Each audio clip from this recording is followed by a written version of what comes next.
बिस्मिल्लाहिर्रहमानिर्रहीम। अस्सलाम वालेकुम गाइस, कैसे हैं आप? सब खैरियत से होंगे। और हम यहाँ पे मौजूद हैं दोबारा एक नए सवाल के साथ। जैसा कि आपको हम लोगों ने बताया है कि डेली बेसिस पे हम कोई ना कोई एक सवाल लेकर आएंगे जिससे आप लोगों को बहुत सारी चीज़ें सीखने को मिलेंगी और आपको पता चलेगा कि मार्केट में किस तरीके से आपने जो है काम करना है। तो हम दोबारा मौजूद हैं यहाँ पे नौमान भाई के साथ। तो सबसे पहले वेलकम करते हैं नौमान भाई को। और वेलकम नोमान भाई, क्या हाल है? कैसे हैं? खैरियत से हैं? हाँ, वालेकुम सलाम फरीज, कैसे हो? ठीक हो? जी, अल्लाह का करम है। अच्छा, एक सवाल और नया लेकर आए हैं आज हम यहाँ पे कि इंडिविजुअल प्लेयर्स वो इंडिविजुअल क्लाइंट्स जो हैं वो किस तरीके से जो है मार्केट प्लेयर्स का शिकार होने से बच सकते हैं। तो ये सवाल है। हमारे बहुत सारे क्लाइंट्स भी थे जो कि ये सवाल पूछ रहे थे, क्योंकि जाहिर सी बात है वो स्टॉक मार्केट में काम करते हैं और मार्केट प्लेयर्स इस तरीके से काम करते हैं कि वो मार्केट पे चढ़ाते भी हैं और लोग जो है बिना सोचे समझे कोई स्टॉक ऊपर जा रहा होता है तो उसको देखते हुए उसमें एंट्री ले लेते हैं। और वो जाहिर सी बात है, आपको पता है कि स्टॉक मार्केट का एक रूल है, जो प्लेयर्स मार्केट चला रहे होते हैं तो वो इसी तरीके से मार्केट चलाते हैं। और जो है जैसे ही इंडिविजुअल क्लाइंट्स और दूसरे लोग इसमें एंट्री लेते हैं तो वो ऊपर से अपना माल जो है बेचना शुरू कर देते हैं। तो इससे बचने के लिए क्या स्ट्रेटेजी होनी चाहिए और किस तरीके से जो है क्लाइंट्स को काम करना चाहिए, तो वो इनका शिकार होने से किस तरीके से बच सकते हैं? अच्छा फरीज, थैंक यू सो मच। इसमें मैं बताता चलूँ कि हमने करना क्या है। देखिए, सबसे इंपॉर्टेंट चीज़ ये होती है कि हमारी मार्केट में जो रिटेल इन्वेस्टर आता है ना बेचारा, वो हमेशा मार खा के जाता है। वो कभी भी फायदे में नहीं रहता है। क्यों? वजह क्या होती है? जो हमारे मार्केट के बड़े प्लेयर्स होते हैं, क्योंकि मार्केट वही चला रहे होते हैं, हमें उन प्लेयर्स को या तो समझना है या उन प्लेयर्स के साथ चलना है। इसकी बड़ी एग्जाम्पल मैं आपको दूँ। जैसे हम कहते हैं ना कि पानी के फ्लो में चलो आप, जो पानी का बहाव है, अगर आप उसी में चलेंगे तो आपको फायदा होगा। अगर आप बहाव के अगेंस्ट जाएंगे तो क्या होगा? आपको रेसिस्टेंस मिलेगी, बहुत ज़्यादा तकलीफ होगी। आप जा तो सकते हैं, बट आपको इतनी आसानी नहीं मिलेंगी। सो दैट्स वाई हम कहते हैं कि मार्केट के फ्लो में फ्लो करें। अगर मार्केट अपसाइड है तो आप भी तेजी में आ जाए, मार्केट मंदी में तो आप भी मंदी में आ रहे हैं।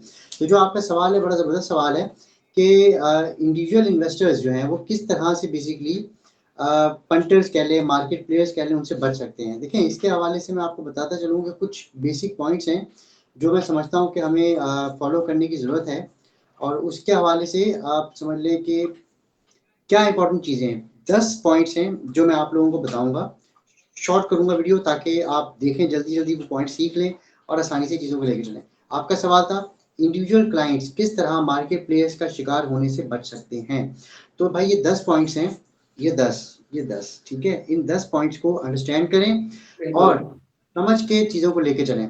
सबसे पहली चीज़, रिटेल इन्वेस्टर जब भी स्टॉक मार्केट में आए, चाहे वो दुनिया की कोई भी स्टॉक मार्केट हो, इवन पाकिस्तान हो, इंडिया हो, बांग्लादेश हो, न्यूयॉर्क स्टॉक एक्सचेंज हो, कोई भी स्टॉक एक्सचेंज हो, रिसर्च और एनालिसिस को ज़रूर करें। वो हमारी पूरी दुनिया के अंदर दो तरह की एनालिसिस चली जाती है, फंडामेंटल एनालिसिस और टेक्निकल एनालिसिस। तो आपने इन दोनों एनालिसिस को गो थ्रू करना है। फंडामेंटल एनालिसिस आपको फाइनेंशियल बताती हैं, टेक्निकल एनालिसिस आपको डिमांड सप्लाई बताती हैं। ये बहुत वास्ट टॉपिक है। इंशाल्लाह मैं फरी से रिक्वेस्ट करूंगा कि हम इसके ऊपर भी एक सेशन करें। फंडामेंटल्स अलग, टेक्निकल्स अलग, और फिर टोटल कंबाइन करके हम किस तरह से इसको लेके चलेंगे ना। तो इसी पहली तरीके से पॉइंट हम हम करेंगे, समझ लें। क्योंकि जो है जाहिर सी बात है, आपको पता है कि हम इस तरीके से अलग अलग डेली बेसिस पे कुछ ना कुछ वीडियो बता रहे हैं। तो डेली बेसिस पे इस पे कुछ ना कुछ काम करेंगे। एक दिन फंडामेंटल्स पे कर लेंगे, कोई वीडियो बना देंगे, और किसी दिन टेक्निकल पे बना के जो है हम लोगों के साथ शेयर करते रहेंगे, ताकि जो है लोगों को सीखने में आसानी हो जाए और मिक्सअप ना हो कुछ भी। बस ठीक ठीक है, है, बेस्ट कंटिन्यू उसके ऊपर करें। वर्किंग कर लेते हैं। अच्छा, पॉइंट नंबर 2, जो सबसे इंपॉर्टेंट पॉइंट है रिटेल इन्वेस्टर के लिए खास तौर पे, क्योंकि देखें, आपको पता है कि जैसे मैं अल्हम्दुलिल्लाह पिछले 10-12 साल से स्टॉक मार्केट को देख रहा हूँ, और अब अल्हम्दुलिल्लाह काफ़ी बड़े बड़े इंस्टीट्यूशंस को जो है मैं एज एन एडवाइजर उनको गाइड भी कर रहा होता हूँ। तो मैंने एक चीज़ जो है देखी, डिफरेंस जो देखा, बहुत बड़ा डिफरेंस रिटेल और इंस्टीट्यूशंस या बड़े प्लेयर्स का, वो ये है कि रिटेल हमेशा पैनिक में सेलिंग करता है, जबकि बड़े प्लेयर्स, इंस्टीट्यूशंस पैनिक में कभी सेल नहीं करते हैं। सो दूसरा जो अहम पॉइंट है वो ये है, पैनिक सेलिंग से बचें। जब भी आपने देखा ना कि मार्केट में जरा सी करेक्शन आती है, लोग पैनिक में आ जाते हैं, यार माल बेचो फटाफट भागो बाहर। तो वो वाला काम नहीं करना, पैनिक सेलिंग से बचें। क्योंकि मार्केट चाहे कुछ भी हो जाए, एक छोटी सी यहाँ एग्जांपल देता रहूंगा मैं कि देखें, मार्केट हो या इंसान हो, उसको जाना हमेशा ऊपर ही है। ठीक है, तो हमें भी एक दिन ऊपर जाना है, तो मार्केट ने भी इन द एंड ऊपर ही जाना है, ये बात याद रखिएगा। नीचे गिरेगी बट ऊपर जरूर जाएगी। अच्छा चलें जी, दूसरा जो एक तीसरा जो अहम पॉइंट है वो क्या है, डाइवर्सिफिकेशन। हम लोग अक्सर एक गलती करते हैं, जो हमारे रिटेल इन्वेस्टर्स हैं वो क्या गलती करते हैं कि कभी भी डाइवर्सिफाई नहीं करते हैं। हमारे पास स्टॉक एक्सचेंज के अंदर तकरीबन 16-17 सेक्टर्स हैं। आप आते हैं एक ही सेक्टर में, एक ही स्टॉक में सारा पैसा डंप कर देते हैं। उससे क्या होता है कि आप एक ही शेयर्स के साथ बाउंड हो जाते हैं। तो कभी भी अपना पैसा एक जगह पे नहीं बाउंड करना, आपने डाइवर्सिफाई होना है। जैसे सीमेंट सेक्टर है, स्टील सेक्टर है, आपका बैंकिंग सेक्टर है, आपका इंश्योरेंस सेक्टर है, आपके फर्टिलाइजर सेक्टर है, आपका ऑयल एंड गैस है, आपका आईटी सेक्टर है, ऑटोमोबाइल सेक्टर है, इतने सारे सेक्टर्स हैं। आपने अपनी इन्वेस्टमेंट को डाइवर्सिफाई कर देना है कि अगर किसी एक सेक्टर पे बुराई आ रही है तो आपके पास दूसरा सेक्टर मौजूद हो जहां से आप बैलेंस कर सकें चीजों को। तो थर्ड पॉइंट इज डाइवर्सिफिकेशन। ठीक है, इसके बाद हम आगे आ जाते हैं जो एक इंपॉर्टेंट चीज है, जो अभी मैंने जिक्र किया कि पैनिक में कभी सेल ना करें।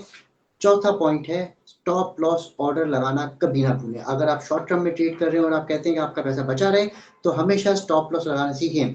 10 रुपए का स्टॉक खरीद रहे हैं आप, आपने बाइंग का टारगेट तो रख लिया 10 रुपए, और आपने सेलिंग टारगेट रख लिया कि 12 रुपए पे या 15 रुपए में बेचूंगा, बट आप स्टॉप लॉस लगाना भूल जाते हैं कि भाई नीचे अगर गिरता है ये तो मैंने कितना लॉस बांधना है, क्योंकि अगर आप लॉस बांधना नहीं सीखेंगे आप कभी प्रॉफिट कमाना नहीं सीखेंगे।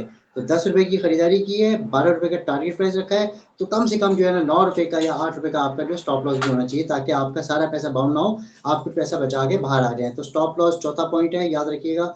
चौथा पॉइंट इज स्टॉप लॉस, जिसको आपने नजर में रखना है अपने आप को बचाने के लिए। फिर पांचवा अहम बड़ा पॉइंट है, मार्केट रूमर्स पे भरोसा ना करें। ये अक्सर लोग मुझे आते हैं मेरे पास कि नुमान भाई मार्केट में ये रूमर्स चल रही है, मार्केट में ये हो रहा है, फलानी कंपनी ये कर रही है, फलानी कंपनी ये कर रही है। एक ट्रिक याद रखिएगा, buy on rumours, sell on news. ये हमारी सिंपल फिलॉसफी है मार्केट के अंदर। तो आपने रूमर्स पे भरोसा नहीं करना। रूमर्स आ रही है, देखें कहाँ से आ रही है, उसको आइडेंटिफाई करें, समझ में आती है तो ठीक है उस पर बाय करें, नहीं आती है तो जोड़ दें।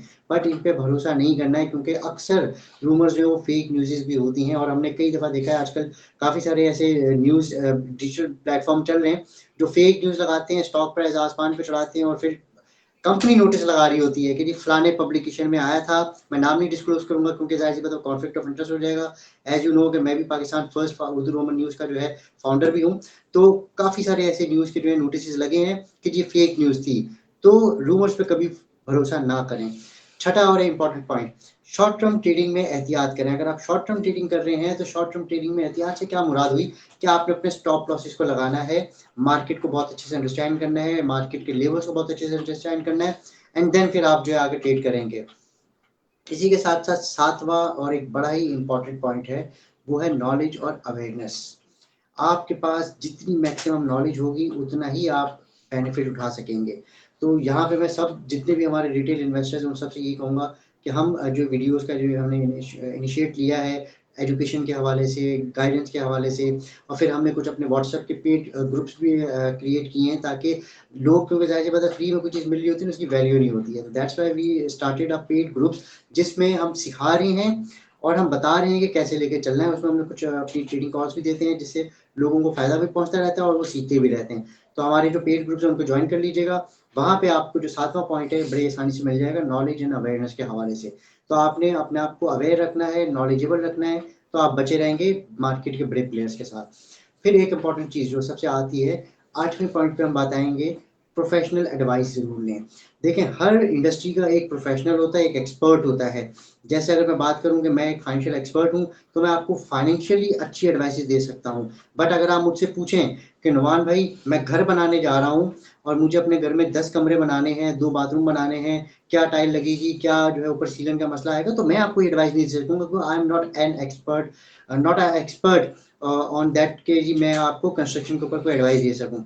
तो हमेशा याद रखिएगा, जिस भी प्रोफेशन से रिलेटेड आप जुड़ रहे हैं, जिस भी मतलब शोबे में आप इन्वेस्टमेंट करने जा रहे हैं, उनके एक्सपर्ट्स जो हैं, उनके जो प्रोफेशनल्स हैं, उनसे एडवाइस ज़रूर लें।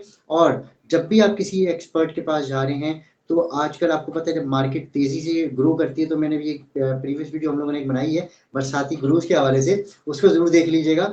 तो मार्केट में बहुत सारे बरसाती क्रूज़ आ जाते हैं, तो हमेशा जिस भी एडवाइजर के पास आप जा रहे हैं, प्रोफेशनल के पास जा रहे हैं, उसका बैकग्राउंड जरूर चेक करें, उसकी क्वालिफिकेशन जरूर चेक करें, उसका एक्सपीरियंस जरूर चेक करें कि आया वो इतना केपेबल है कि आप उससे एडवाइस लें, क्योंकि एडवाइस जो है फ्री में तो मिल जाती है, बट क्या वो इतनी वैल्यूएबल है कि आपको वो प्रॉफिट देगी या नुकसान देगी।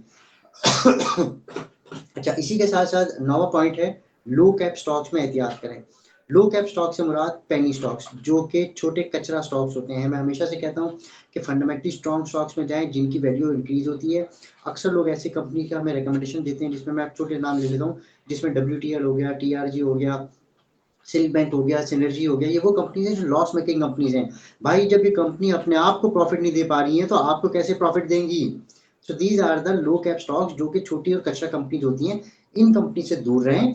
हाँ, कोई टर्न अराउंड स्टोरी आ रही है, कोई बड़ा ग्रुप खरीदने आ गया, तब जाके समझ में आता है कि ठीक है, अगर कोई बड़ा ग्रुप, कोई काबिल लोग इस कंपनी को खरीद रहे हैं, तो हो सकता है कि इसको टर्न अराउंड स्टोरी है इसमें और ग्रो कर जाए, तब आप इसमें अपनी एंट्री ले सकते हैं। अदरवाइज कचरा स्टॉक से दूर रहना ही बेहतर होता है आपके लिए और आपकी इन्वेस्टमेंट के लिए। सबसे इंपॉर्टेंट और लास्ट पॉइंट है 10वां पॉइंट, इमोशनल डिसीजन से बचें। अक्सर लोगों को मैंने देखा है कि जब मार्केट में जरा सी करेक्शन आती है ना, इमोशनली डिसीजन लेना शुरू कर देते हैं। आपने अगर एक फंडामेंटल स्ट्रॉन्ग कंपनी खरीदी हुई है, इसकी छोटी सी एग्जांपल मैं आपको दे देता हूँ, जैसे OGTC, Mari petroleum, PPL, these are the government owned entities. इनके मार्जिन बहुत अच्छे हैं, इनके प्रॉफिट्स बहुत अच्छे हैं, इनके डिविडेंड बहुत अच्छे हैं। अगर मुझे पता है कि यार ये कंपनी बहुत अच्छा ग्रो कर रही है, उसकी अर्निंग भी बहुत अच्छी चल रही है, मार्केट में अगर करेक्शन आई है, थोड़ा सा पैनिक आया, तो उसका स्टॉक प्राइस है इस वजह से डिमांड सप्लाई की वजह से नीचे आएगा। बट मैं उस डिमांड सप्लाई के करेक्शन की वजह से अपनी जो इन्वेस्टमेंट है उसको मैं बेच दूं, तो ये मेरा इमोशनल डिसीजन होगा जो हमें नहीं लेना चाहिए। तो इन्वेस्टर्स अगर फंडामेंटली स्ट्रॉन्ग कंपनी में जा रहे हैं तो उनको चाहिए कि स्ट्रॉन्ग डिसीजन लें, इमोशनल डिसीजन से अवॉइड करें अपना।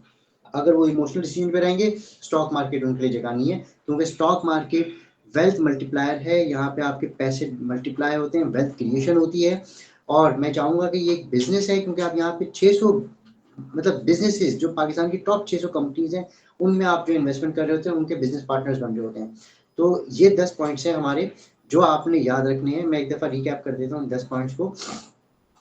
पहला पॉइंट, रिसर्च और एनालिसिस करनी है, पैनिक सेलिंग से बचना है आपको, डाइवर्सिफिकेशन रखनी है, स्टॉप लॉस ऑर्डर लगाना लाजमी है, मार्केट रूमर्स पे भरोसा नहीं करना है, शॉर्ट टर्म ट्रेडिंग में एहतियात करनी है स्टॉप लॉस लगा के, ठीक है।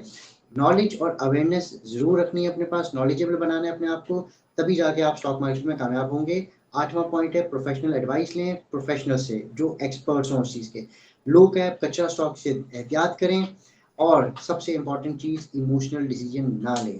तो आई होप कि आपका जो सवाल है उसका जवाब मैं दे चुका हूँ। तो फरीस कुछ और कहना चाहेंगे या फिर हम नेक्स्ट वीडियो के ऊपर कुछ बात करें? अच्छा, सबसे पहले तो बहुत अच्छे तरीके से नमान भाई आपने ये चीज़ें समझाई और इतना डिटेल में जाके समझाया है। हम कोशिश करेंगे कि ये जो सारे टॉपिक्स थे इसको और डिटेल में जाके जो है एक एक करके हर टॉपिक को खोल के जो है समझा सकें लोगों को, और जो लोगों तक अवेयरनेस पहुंचा सकेंगे भाई किस तरीके से आप इसको और ज़्यादा बेहतर तरीके से जान सकते हैं। तो एक चीज़ तो ये हो गई कि भाई आपने बता दिया भाई किस तरीके से हमें काम करना चाहिए मार्केट में। अब एक चीज़ है कि जाहिर सी बात है, एक हफ्ते से मार्केट में करेक्शन चल रही है, तो एक ज़्यादा टाइम नहीं लूँगा, 2 मिनट दूंगा आपको थोड़े से, और कि भाई 2 मिनट में आप मुझे बता दें कि जो मार्केट की करंट सिचुएशन है। आज जैसे मार्केट ने क्लोजिंग दी है, पॉजिटिव मार्केट क्लोज हुई है, जो हमारी एनालिसिस थी टीम की तरफ से भी वर्किंग हुई थी, जो 1,12,000 का इंडेक्स जो हमने दिया था, तो वहाँ से जो है मार्केट ने एक रिवर्स दिखाया है। तो अब इसमें किस तरीके से हमें मार्केट में काम करना चाहिए, क्योंकि जाहिर सी बात है मार्केट एक रिवर्स दिखा रही है, पॉजिटिव हो रही है फिर नेगेटिव हो रही है। और जैसा कि आपने देखा है कि जिस तरीके से आज मार्केट पॉजिटिव हुई थी, तो लोग यही समझ रहे हैं कि मार्केट में जो है ना वापस रिकवरी हो गई है। तो क्या इसमें थोड़ी सी और करेक्शन बाकी है? जैसा कि मैंने देखा लास्ट में मार्केट में कुछ 4 कंपनीज थी जो मार्केट को जो है 700-800 पॉइंट ऊपर खींच के रखी हुई थी, जिसमें से एक OGTC हो गया, PPL और बैंक अल हबीब था, और एक FFC। तो ये 4 कंपनीज थी जिन्होंने मार्केट को जो है रिवर्स किया था। तो इसके हवाले से कुछ बताएं। अच्छा, जो चारों कंपनीज का हमने जिक्र किया है, देखें फंडामेंटली इतनी स्ट्रॉन्ग कंपनीज हैं, इनकी EPSs इतने स्ट्रॉन्ग हैं, इनके डिविडेंड्स इतने स्ट्रॉन्ग हैं, तो जाहिर सी बात है इनका वेटेज भी बहुत ज़्यादा है। मार्केट की अगर हम बात करें तो corrections are the healthy science. क्योंकि मार्केट एक ट्रेंड में अपसाइड जा रही थी, तो करेक्शन ज़रूरी है। और अगर हम बात करें प्रीवियसली 1 हफ्ते की, तो मार्केट ने तकरीबन 4-5 हज़ार पॉइंट्स का करेक्शन लिया है, जो कि एक अच्छा साइन है और मैं समझता हूँ कि ये आनी चाहिए, क्योंकि देखें आगे चल के हमारे रिजल्ट सीजन स्टार्ट होने जा रहा है, तो कंपनीज अपने रिजल्ट्स देंगी, तो रिजल्ट से पहले ज़ाहिर सी बात है माल तो जमा करना है ना बड़े प्लेयर्स को, तो करेक्शन तो चाहिए ना भाई। तो ये ज़रूरी है करेक्शन होना, और मैं समझता हूँ कि ऐसी करेक्शन में माल बेचने की ज़रूरत नहीं है भाई, माल जमा करके रखें। मार्केट ने बहुत ऊपर जाना है, रॉकेट होना है, टेंशन नहीं लें इस चीज़ की। ये तो अभी शुरुआत है। जी बिल्कुल, इसी तरीके से हम बेसिकली मार्केट में काम कर रहे हैं और जो है हमारे क्लाइंट्स भी इसी तरीके से हमारे साथ चल रहे हैं। तो सबसे पहले शुक्रिया बहुत बहुत, आपने जो है अपना कीमती टाइम दिया, और जो है मैं मानता हूँ कि ये ऐसी नॉलेज है जो एक्सपर्ट्स हमारे हाथ नहीं आते। आप जैसे एक्सपर्ट जो हैं हमारे हाथ नहीं आते, क्योंकि जाहिर सी बात है बहुत बिजी चल रहे होते हैं। और फिर जो है ये सारी जो नॉलेज होती है ये बेसिकली लोगों को पैसे देने के पे करने के बाद भी नहीं मिल रही होती है, जो नॉलेज आप हमें दे रहे होते हैं। तो जैसा कि आपने बताया कि आपका मानना है कि भाई जितना ज़्यादा हो सके लोगों को सिखाया जाए, ताकि लोग खुद ही जो है इस पे स्टडी करके अपने हिसाब से काम कर सकें, ना कि किसी एक एडवाइज़र के ऊपर जो है एक वो रहें कि भाई ये हमें बताएगा तभी हम काम करें। तो इंशाल्लाह फिर हम नेक्स्ट वीडियो में मुलाकात करते हैं, और इसी के साथ साथ जो है अपना ख्याल रखिएगा और हमारे चैनल को सब्सक्राइब कर लें और बेल आइकन प्रेस कर लें, ताकि जो है जैसे ही वीडियो अपलोड हो तो आपको नोटिफिकेशन मिल जाए, तो आपको इंतज़ार नहीं करना पड़े वीडियो देखने के लिए। तो मिलते हैं इंशाल्लाह नेक्स्ट वीडियो में। अल्लाह हाफिज़।